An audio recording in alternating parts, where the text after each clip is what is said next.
Hello, everybody. Welcome and thank you for joining us. My name is Natasha. I work for Thrive London, a citywide public mental health partnership to ensure all Londoners have an equal opportunity for good mental health and well-being. Today, we are very excited to have with us Jerry During, co-founder and CEO of Money A+E. Jerry today will be speaking about how Money A+E got started and the services they now provide. He will be exploring the impact of the cost of living crisis on people's mental health in the community and the workplace, as well as explaining what the ethnicity premium is and the impact this is having on racialised and marginalised communities, before exploring solutions to this anchored in lived experience. We'll also be hearing from Guy's and St Thomas's charity about the financial wellbeing services Money A+E provide before we close. So before we get started, I'll briefly run through some housekeeping items so you can get the most out of this webinar. We'd love to hear from you, so please use the chat function throughout the webinar to ask questions and provide your comments. If you do need further support, then more information will be posted in the chat at the end of this webinar. This webinar is being recorded and will be available for you along with the slides on the Thrive London website later on. So to kick us off, I'm really delighted to welcome Jerry During, co-founder and CEO of Money A+E. Thank you so much, Natasha. It's really great to be here, and thanks for inviting us to come and share some of the work that we've been doing. So what we're here to talk about. So firstly, I'm going to tell you a little bit about why we started, tell you a little bit about lived experience as the approach we use at Money A+E, and a little bit of a story. It's one of the kind of inspirational stories that started me off with this work that we do at Money A+E as a group. But it started off is a big part of our approach. So Money A+E and lived experience. So I met with Greg at a place called Toynbee Hall, where we were providing a money advice service. But there were three things that really brought us together when we were there that made us start Money A+E. And those three things that those similar experiences that we had were experiences of poverty, exclusion, and debt. And we wanted to kind of find different ways to help people, because at Toynbee Hall, we were giving advice to people and showing them there are different ways to overcome these problems. So we drew on our own experiences and wanted to design services that were more accessible for people. So I've had lots of debt in my life, and so has Greg. But the first and most important story is when my dad was made redundant. I was a young boy in school at that time, and he encountered a lot of issues. He basically was unable to pay bills. He was relying on credit, and there was lots of impacts as a result of that debt situation. So he'd missed payments on the mortgage. He missed normal credit payments and council tax payments. My dad wanted to keep it in. He wanted to keep it to himself. He didn't want to share it because it was such a depressing situation. So he was quite depressed and isolated, and he kept it to himself for a long time. Keeping that to himself also led to this kind of relationship discord with my parents, and they spoke about separation and divorce. And we had bailiffs coming to the door. We had the bank threatening to repossess us and evict us from the house. So these were really big problems, and I'm just in school at this time. But fast forward 5 years, and my dad is retired. He's living on his pension. We're still in the house. It's completely paid off. He's got no mortgages. And both my mum and dad are regularly going on holidays, often cruises, at least twice a year. And I asked my dad, I said, what helped you? I mean, I'm looking at your situation now, and I'm looking at a really dark time. What were the things that helped you? And he said there were two specific things that supported him at that time. But I'm going to tell you that a little bit later. So if we can move on to the next slide, please, Natasha, and I'll tell you the solution that my dad had and see how that kind of factors into the work we do. So I'm going to go on to talk about 3 different issues that we're seeing in our work and in society at the moment.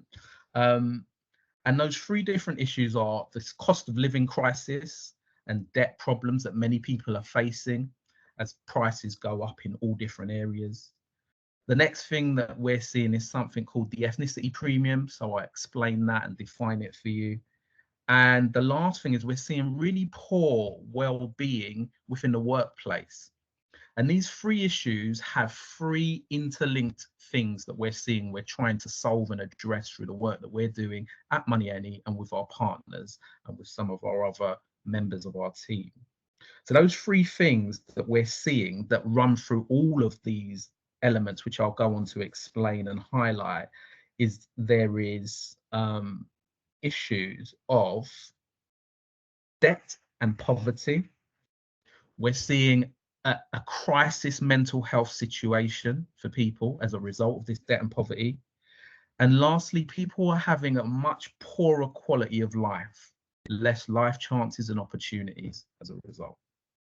So looking at cost of living, we see people coming into our building and our offices, and we're trying to support them at Money A+E. I'll tell you a bit about what we do. But in terms of what we're seeing when people come into our doors, we're seeing the negative impacts of the cost of living crisis on our clients on a daily basis. We support diverse ethnic communities, disadvantaged low-income groups, and young people. And what we're seeing is that Black Londoners are twice as likely to be in debt and borrowing from family and friends than their white counterparts. We're seeing that debt levels are rising. We're seeing almost £10,000 worth of household bills and debts unsecured coming in. That's an average. We're also seeing a massive mental health crisis, as I explained, and we're seeing that link. 86% of people who are experiencing mental health problems have said that their financial situation has made their debt problem even worse.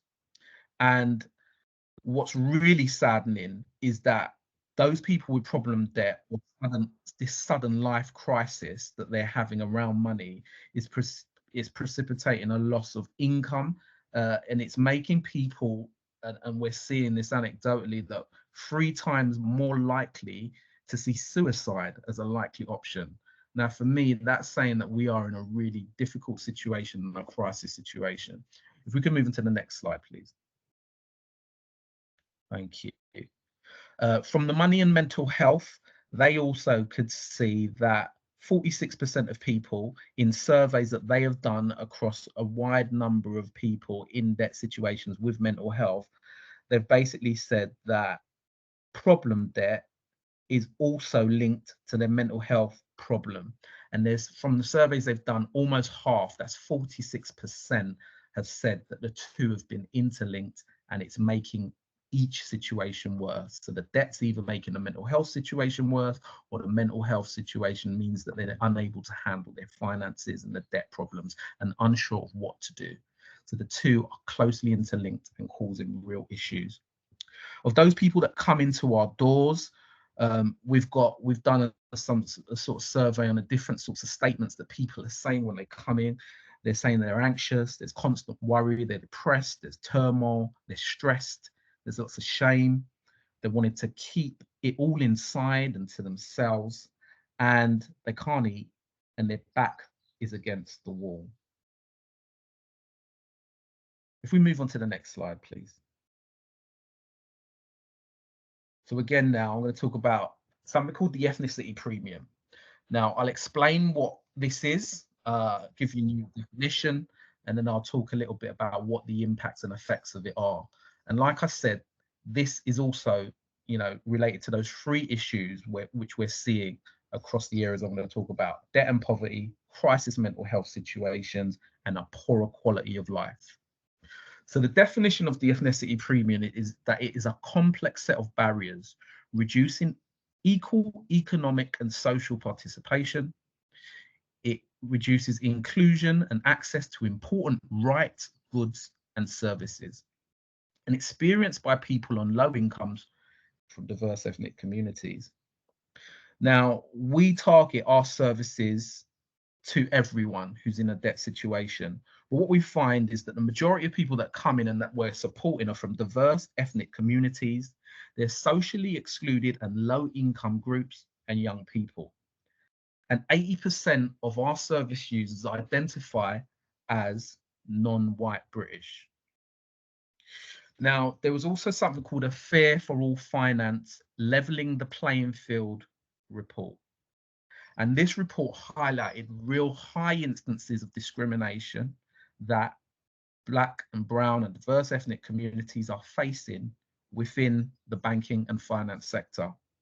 So some of the things that they were saying is that they had a low level of trust in high street banks, and finance products and services. There were experiences of fear and discrimination. There was language barriers and communications in terms of how services were delivered. There were levels of low financial literacy. A lot of the banks had this one size fits all, and this, they didn't take into account things like remittances, which a lot of diverse ethnic communities use, or things like Sharia compliant products, which work for different faith groups and those from the Islamic faith. So a lot of banks in the finance sector were not catering for these cultural differences. And additionally, there were hurdles and rejections for access to certain products, often credit products or finance products that they wanted. If we can move into the next slide, please. I'll explain the ethnicity premium a bit more. So it's a form of structural discrimination experienced by diverse ethnic communities. From low-income groups, it reduces their opportunities, life chances, and their success, and as I said, their quality of life. Some more examples of this is that minority ethnic groups are experiencing more life events, but they're less likely to hold financial products that can help them build long-term financial security. So this means when they have a financial crisis, maybe they're made redundant or they have a debt problem that comes up, they don't have financial products that can help them build their financial resilience to deal with it. So they're less likely to have savings products, they're less likely to have insurances to cover them, and they're less likely to have financial, they hold fewer products that can support them at that time. We can also see that from people that coming into our offices, 82% of people from diverse ethnic communities are also, 82% of our service users come into our door are also suffering from mental and physical health challenges as well, and issues of disability. 64% of those service users currently rely on benefits or tax credits, and 80% of our service users, as I said, do not identify as white British.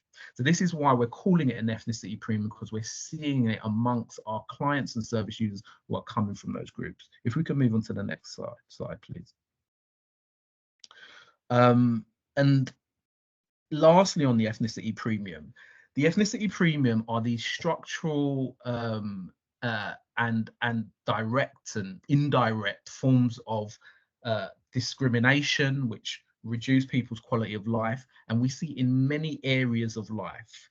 But where we see it at Money A+E, it's interlinked into 4 different areas. So we've got employment, and we can see that minority ethnic groups are experiencing significantly higher unemployment than their white counterparts.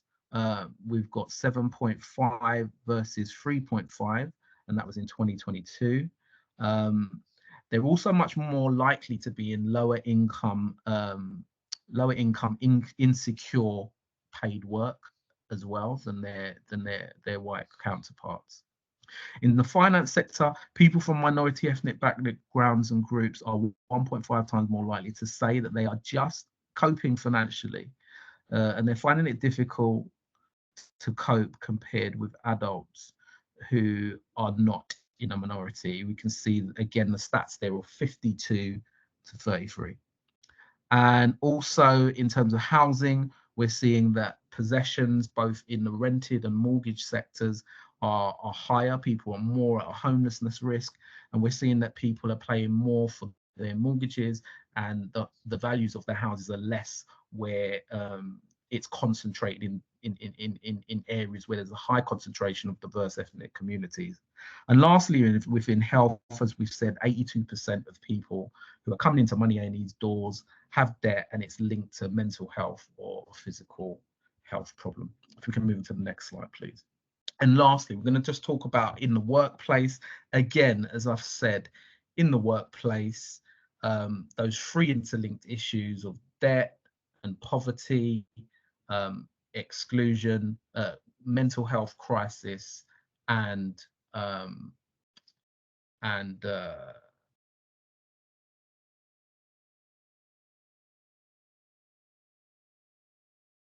poor quality of life. Sorry, yeah. The screen didn't just go blank there, it was me pausing for a second. So if we're looking at poor financial well-being within the workplace, we are seeing that 17.1 million days are lost to mental and physical health challenges that employees and staff are facing. And this came from the Health and Safety Executive. The CIPD also showed that these mental health problems are affecting not only individuals' performance, but the performance of teams and departments as well, because it has a knock-on effect, reduces their productivity. If we can move on to the next slide, please. We can also see that a research from Deloitte has shown that this is costing businesses and institutions, both public and private, up to £56 billion a year, and that was just last year. And we can also see that PwC did some research alongside, and also so did this, the Chartered Institute for Professional Development. PwC did a survey of around 50,000 people, showing that 86% of people said that they're likely to leave their job if their well-being is not supported at work. And a quarter of people were unmotivated staff who would leave their jobs within 12 months. If we can move on to the next slide, please. So that's the doom and the gloom over. Well, it's not over with, we're still having to deal with it, but I'm going to talk a little bit about the solutions, and I'll come back to that story that I started at the beginning, which was my dad. Now, my dad explained that there were basically two things that supported him get through his debt situation. And those two things were, one, advice, free legal advice that he received from an organization that supported him. It gave him strategies and options and different things that he could do to overcome and deal with his difficult financial situation. The second thing was, after, my dad had been depressed, he kept it to himself, he actually realized that he needed support. He called a meeting and he spoke to quite openly about his situation, and he spoke to his family, his relatives and cousins, he spoke to his church group, and he also spoke to some neighbors as well in our local community. And what he found, that he was really shocked, but when he spoke to them, he realized that many of them had gone through similar problems themselves and could offer lots of solutions and support to help him. So the two things that really supported him was that expert advice, giving him strategies to cope and deal with his financial situations, and peer education from his peers within his community, people who look like him, come from the same community as him, gone through the same problems, showing him that education and working together, you can find lots of people who've been through the same thing and can give you lots of options and solutions in terms of how to overcome. So I'll talk a bit more about Money A+E. So we provide debt advice, benefit, energy advice. We provide welfare benefits advice as well. And that is advice quality standards. So we have a quality mark for our advice, for our social welfare law advice. And we also have a debt license as well from the FCA.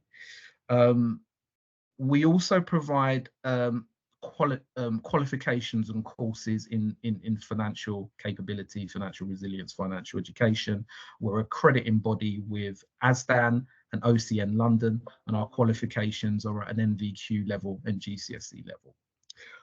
For our work, we've had numerous kind of recognitions and awards.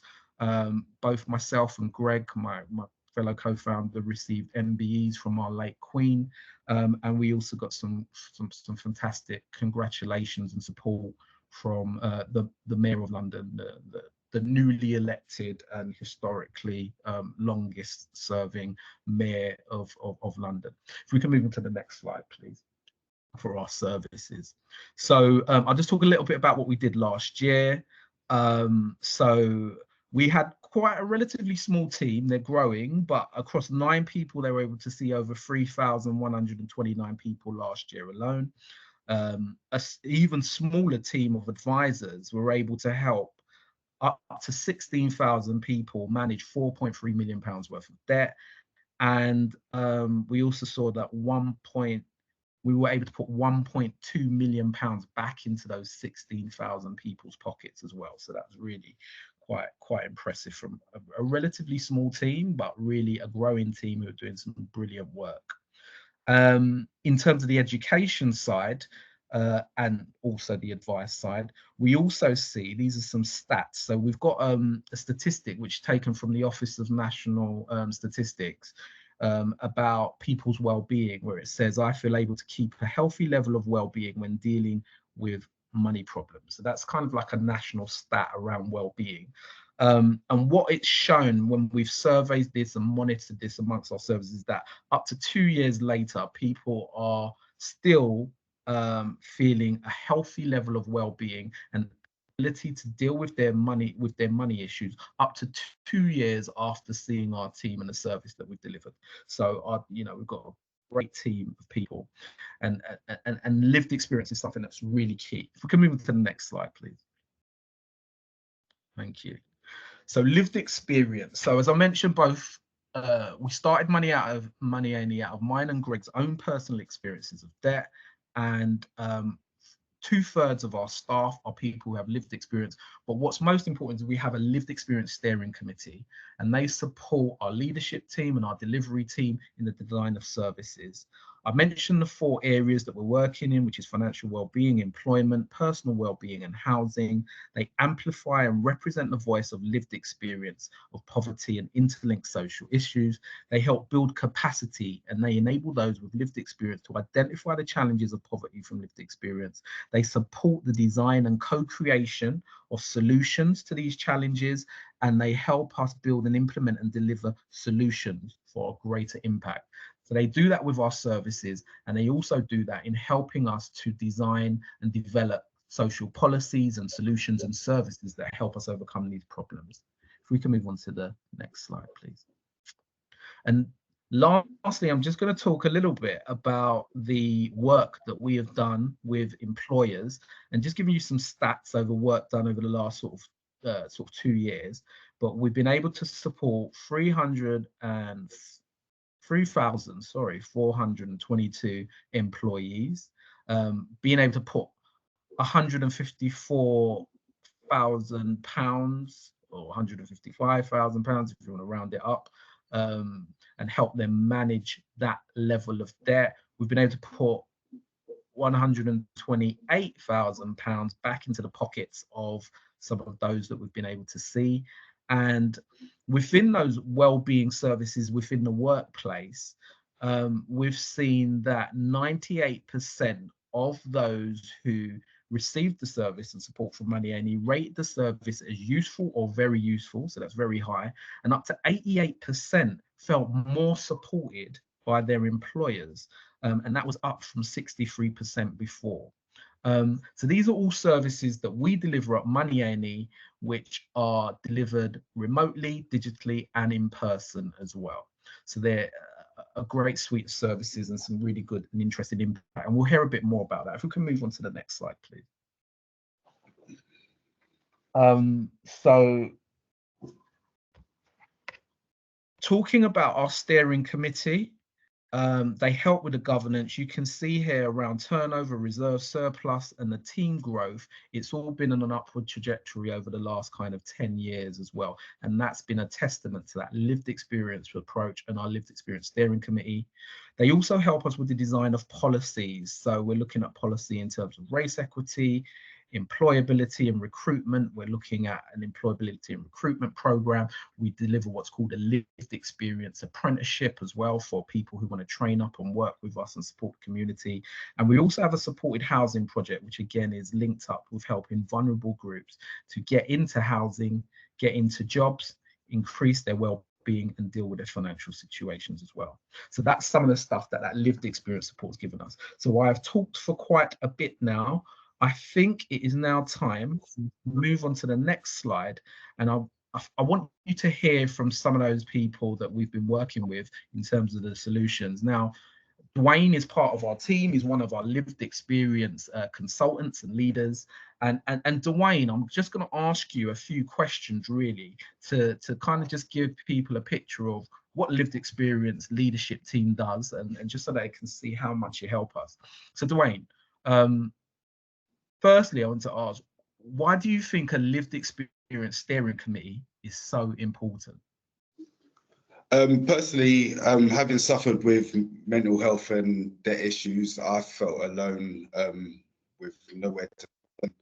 Had ups and downs in my journeys, more downs than ups. But the lived experience committee has given me something that to focus on, and something that I'm passionate about, which is helping others, and just trying to project all my fears that I had before into like hope for others and not just myself.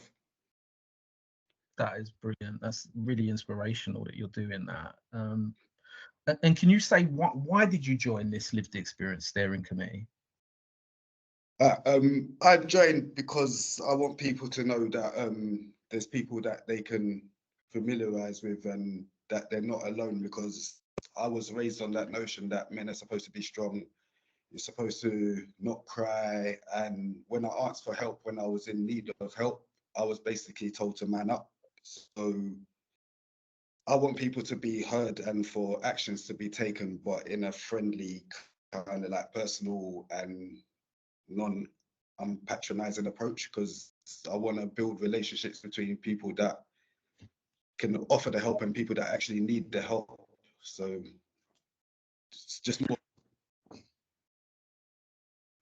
Dwayne, that is so inspirational. Thank you for doing that, and your leadership doing that is really great. And I think it's really needed, because especially amongst men. And when I talk about my dad's story, he kept it to himself and was suffering from mental health problems as a result.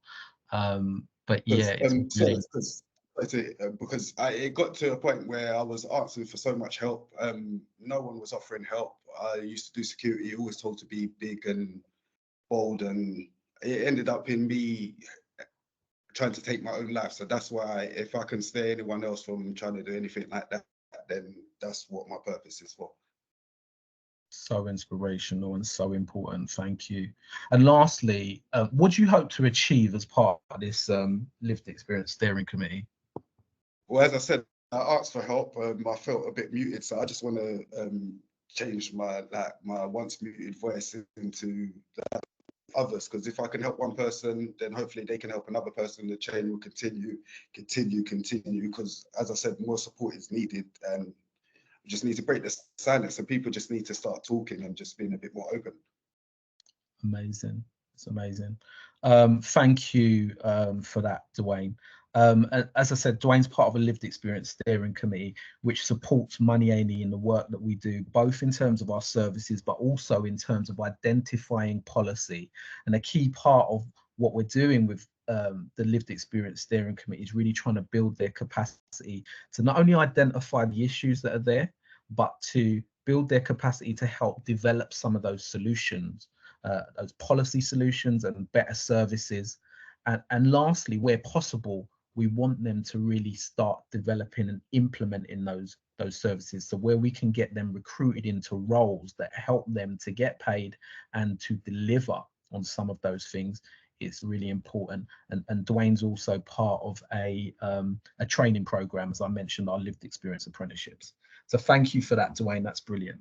Now, that was really great. And now I would like to hand over to the team at Guys at St. Thomas's, which is Ruth, Dino, and Rachel. But we'll be hearing more from Ruth and Dino.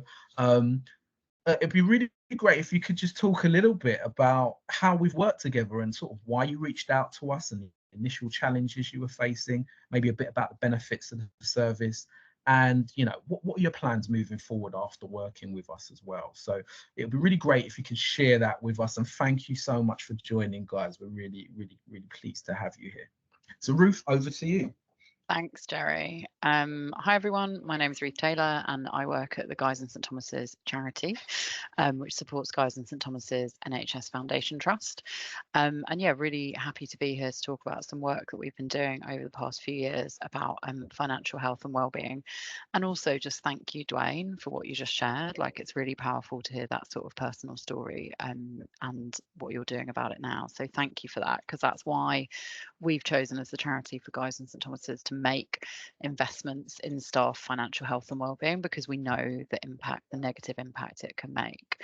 So as the Guy's and St Thomas's charity, we fund work that's over and above what the NHS can fund, and we fund quite a lot of work at the hospitals that's about wellbeing of staff, because we know that staff wellbeing has a massive impact on the staff's overall health and on their ability to do a good job and to treat patients and provide outstanding care.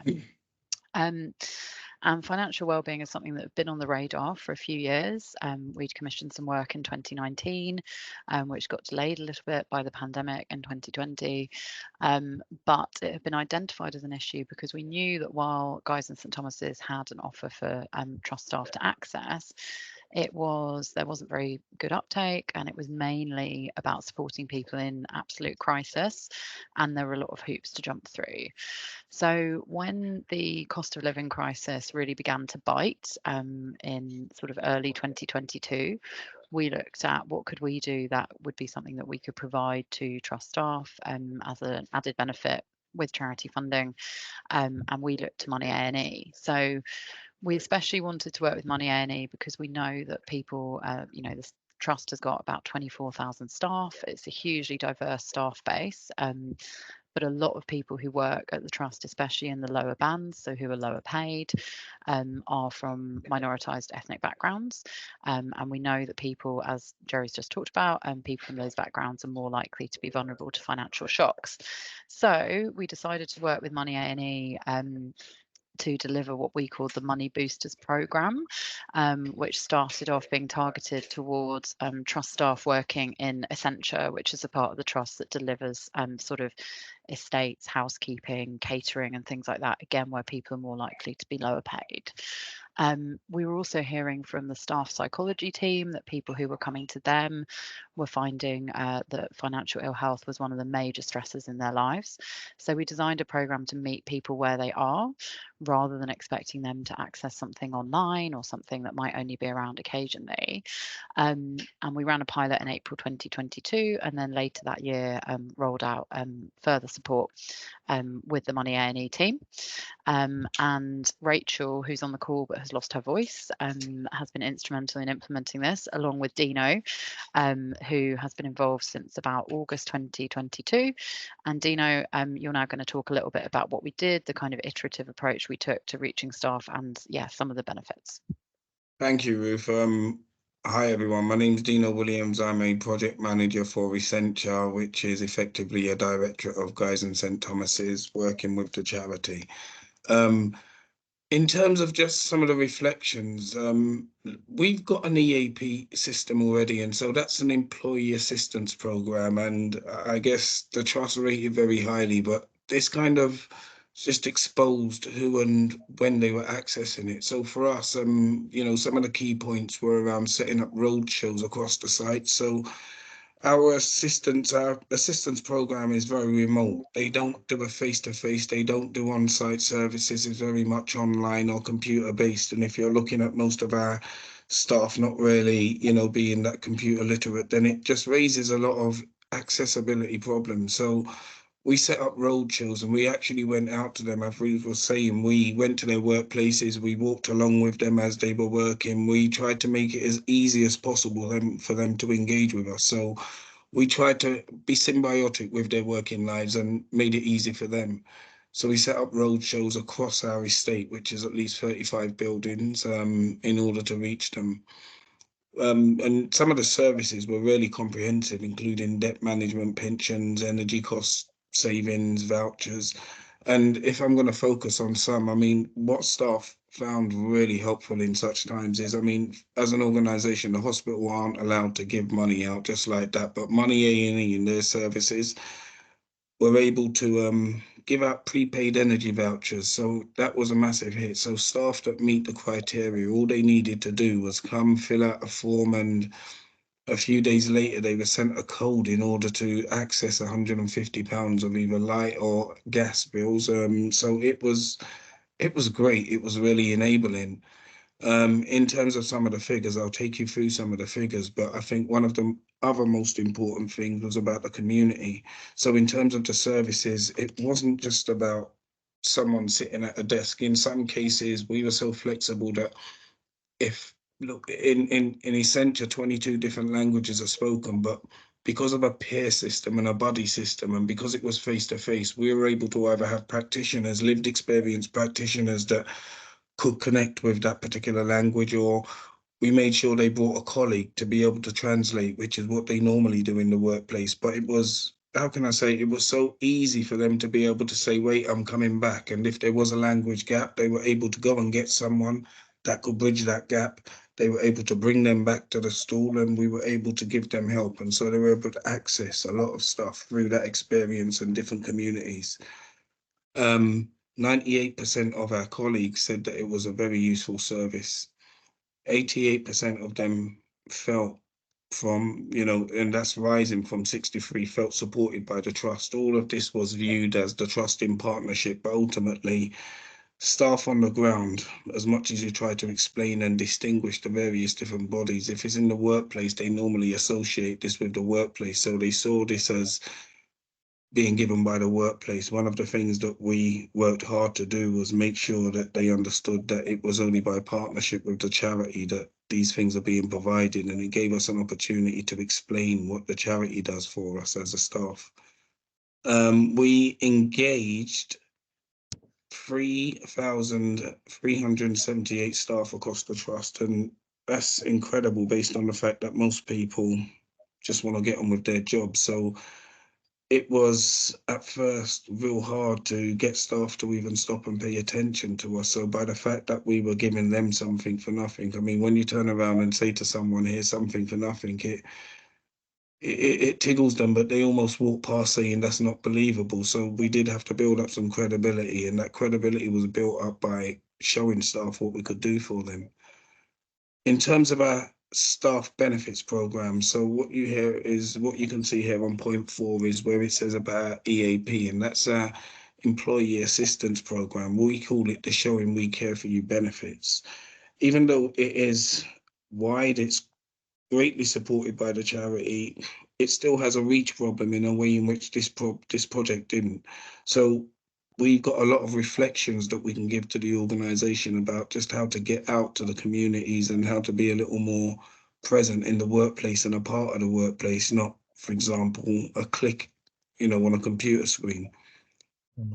We also had 1,739 staff face-to-face appointments, and I'll go on to explain that, but one of the things why I'm really encouraged by the interactions here was because of the face-to-face element. I can't keep stressing how important it is to just be able to talk to a staff member and, be able to give them materials and be able to have that conversation while they're walking. But yeah, it's, there's some lessons to be learned from this project on how we engage with our staff.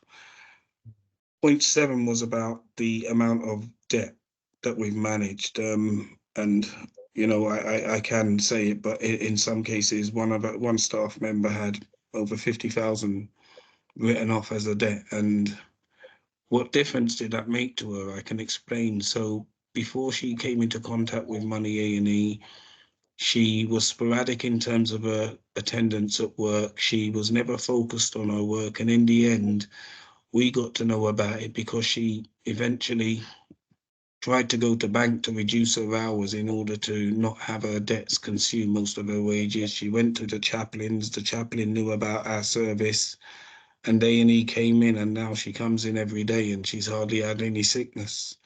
But that's an example of just some of the money that's been saved.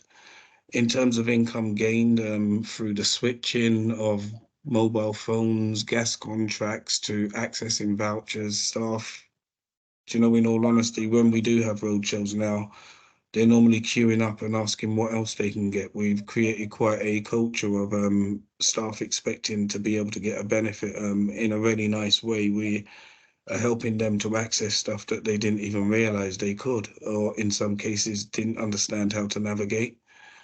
In terms of energy credits, we've given out 7,601, and I guess that offer, is still going up in terms of people we're interacting with. In terms of the reach, again, because of the road shows, because of the face-to-face, because we made a concerted effort to make sure that we engage with not only the lowest bands, but the highest bands, and across all borders, we had a good reach. I guess one of the learnings we had at the start was that we were only pitching to people in debt. As our interactions grew, we started to realize that we also needed to give advice around, for want of a better word, wealth generation. So even if it was encouraging staff to save £5, £10, £15 a month, we found that the need was there and the service was met by Money A+E. Could I have the next slide, please?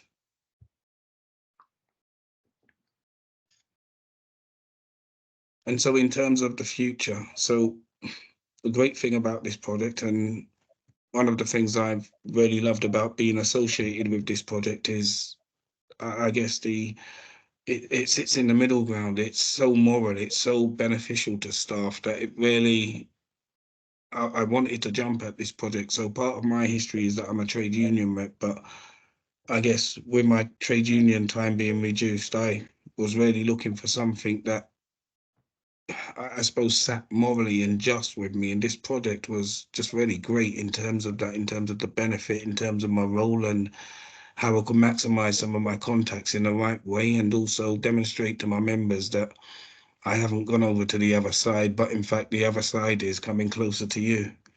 But what did it show us? It showed us that as an organization, our communication could be improved. And when we talk about that, you have it plastered all over the wall, but when you try to access some of the health and well-being offers, they are inaccessible to people that really just have that exchange of coming to work and going home and didn't really know what the workplace could offer. In terms of the financial support, it did give people options when they were in crisis. So an example of that we've tried to put in place is around, a lot of our staff take time off to manage debt, to manage bills, and to manage crisis. And we're trying to imagine a world where they don't need to not tell their employer, they don't need to come in and worry, they don't need to take time off or pretend they're sick. They can come into work, they can be open and honest about their issues financially, and that we're able to refer them to somebody that can give them solace. I guess just the person that you get back at the end of this process has been amazing in terms of their transformation and as staff members and the affinity to the organization. And we have turned them from surviving to thriving, as I'm saying, through the exercises around education, around switching, around, just little things that they can spend half an hour a day on, and it maximizes the rest of the year. And so what are we going to do with the results, and what are we going to do afterwards? So, Ruth, I think it's a really great thing, and I don't want to talk about what you're funding. I'd like to pass it back to you in terms of what this has led to. I'm happy to then build on that. Sure. But No, that's fine, it's for Dina. you. I think, yeah, and I think we're actually at time, aren't we? So I can just say this super quickly. So the charity is really committed to continuing to support the financial well-being and health of trust staff. So we have funded provision of a new on-site advice service, which hopefully will be up and running later this summer. We have also been working by funding an organisation called Rooted by Design to work in partnership to co-design solutions with lower banded staff that are specifically for them. So There'll be the on-site service that will be open to everyone, and then there'll be a pilot of some new co-designed solutions later in the year, which will look a bit different, and there'll be learnings from the co-design feeding into the on-site service as well. So this work isn't going anywhere, and I think for us it's been really satisfying to see the impact it's had and the incredible work that Jerry and his team at Money A+E have been able to achieve across the trust, and the support that's been provided for staff has just been incredible. So yeah, thanks to you all for your work on this. And thanks for choosing us and working with us. I'm glad we were able to really do some really great work together. So look, that kind of brings us close to the end. I suppose for all of you guys out there, there's kind of two things that we want to kind of talk about, and it's basically about, it's a call to action really, and there's two different things that we're looking at. So first, the policy work that we're doing. If you're someone who's got lived experience, you can get in touch with our team, and these slides and these contact details will be visible and available for you guys after the session as well. So if you're an individual, if you're from central government, local government, if you're from a regulator, if you're from a politician, or you're from a parliamentary group or a government group, if you're a trade body, consumer finance forum, strategic commissioning group, a variety of different organizations. But we're also looking for those in the private sector, from the finance sector as well, credit unions, banks, CDFIs, insurances, financial mutuals, providers, others. Around the racial justice stuff, we want you to get in touch. Come and work with us and work with our lived experience steering committee. There's a variety of different things we can do to address the ethnicity premium. If we move on to the last slide, please. And talking about the work, so you know, some really, what we do at Money A is we really bespoke our services to work with the challenges that institutions and individuals are facing. You heard that just from Ruth and Dino about the work that we did together. So if you're from a health social care system, a systems leader, health equity group, or poverty sponsor, if you're from a London Borough, an integrated care board, London Leaders Group, Association of Directors of Public Health, or you're from a large private or public or civil society sector employers, and these issues are things that you're hoping to address, get in touch. Again, you've got Luke and myself who you can get in touch with, and we can start to talk to you about the sorts of services we can offer and the kind of really great impact that we can actually have working with you. I think we are kind of running a little bit over. This is just some of the recognition and different things we've had in terms of awards, those MBEs, some of our, as I said, we do our qualifications and so forth. But what I would say is we wanted to get any questions. I mean, if there are questions in the chat, we can potentially look at answering a couple. I'll hand back to Natasha to let us know. But if not, we can potentially get back to people as well on those. And I'd encourage you guys to get in touch with us as well. So Natasha, over to you. Thank you. Thanks. Thank you very much for this. Thanks, Jerry. Thank you, everybody, for presenting and for sharing all of your stories. It's been great to hear all of it. Yes, we've had lots of comments through on the chat. We may not have time to answer everything, but I think what we'll do is we'll take questions away and come back to people. Jerry, just a question here saying, do you provide money coaches London-wide? Yes, we do. Thank you. I'm just scrolling down. Big thank yous to Dwayne as well. And we will definitely be sharing slides. Do you have any flyers or posters that we can share? So over to you, Jerry. Yeah, so if you get in touch with us and give us specific contacts, our team can talk to you and we can give you all of the information that you need around that as well. So yeah, do get in touch, I would say, and we'll answer any questions and we can show you some great work that we can do together as well. Great. Okay, well, I think that's it for questions for now, but as I said, we'll be sharing contact details, we will be sharing the slides, we will be uploading a recording of the webinar as well. So thank you to everyone for joining and to all of our presenters today. We really hope that you found this information useful, and it's been just wonderful to hear about the great work Money A+E are doing, and alongside Guys and St Thomas's charity. So wishing everyone a great rest of your day and a great rest of your week, and thank you ever so much for joining us. Take care, everybody.